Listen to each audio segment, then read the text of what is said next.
guys, so I finally got my third OCULUS sensor. Just showed up yesterday. Should have been here a few days ago, but the UPS guy ninja knocked and then ran away and left a notice on my door, and it took 2 days for it to show up beyond that.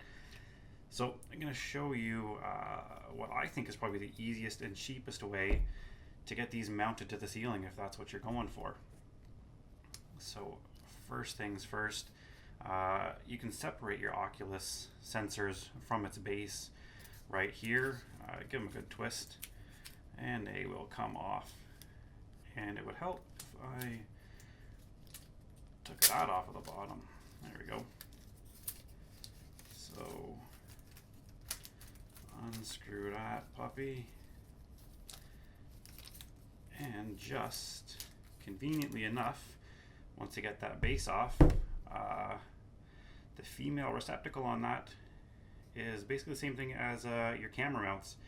It's a 1/4 inch 20 threading, so 1/4 inch in diameter and 20 threads per inch around that. So anything that fits that dimensions will work.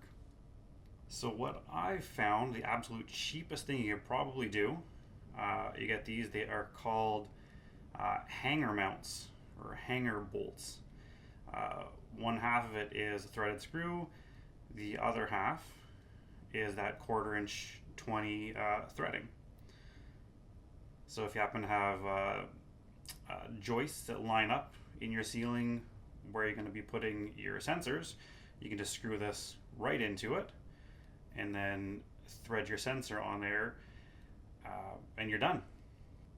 I think sensor placement is more important than putting it into a joist or a stud or anything like that you're going to want to use drywall anchors. So this does increase the cost a little bit if you're going to get some nice drywall anchors. These have like 3 methods of gripping. They split at the end.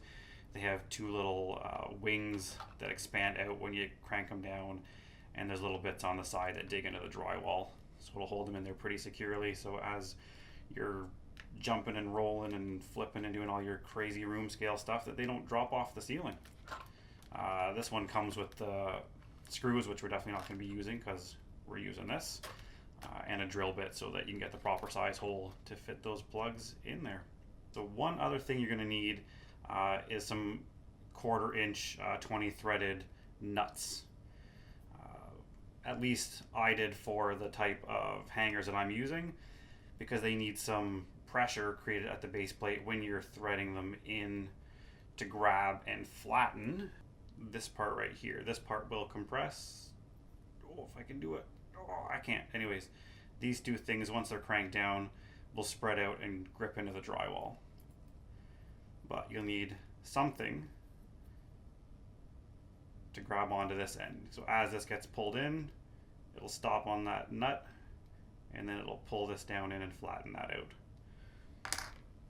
So just thread your nut up to where the screw threading is, and that's all you need to do for that. Alright, so once you get your hole drilled and measured everywhere you need to go, I'm just going to take your hanger bolt, put it in there. You will need a pair of grips.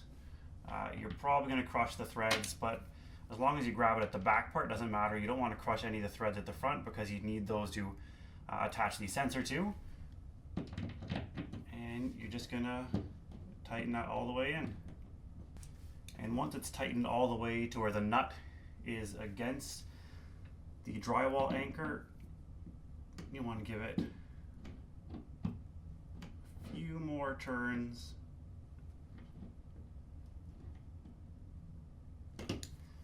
And then just make sure it's in there securely and not going to pull out. Then you'll know that those 2 top clips have spread out and they're grabbing into the drywall.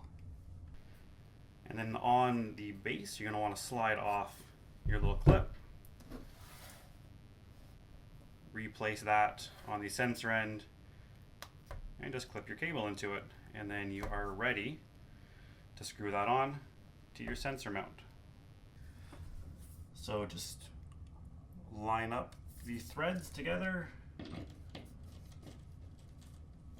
and give her a few turns. Once she's on there, I actually find it easier just to use the cable itself, spin it around, tighten it down,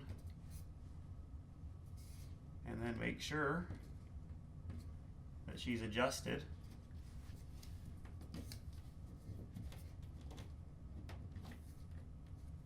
proper angled to your room. And that's it. Route your cables, plug them in, you're good to go.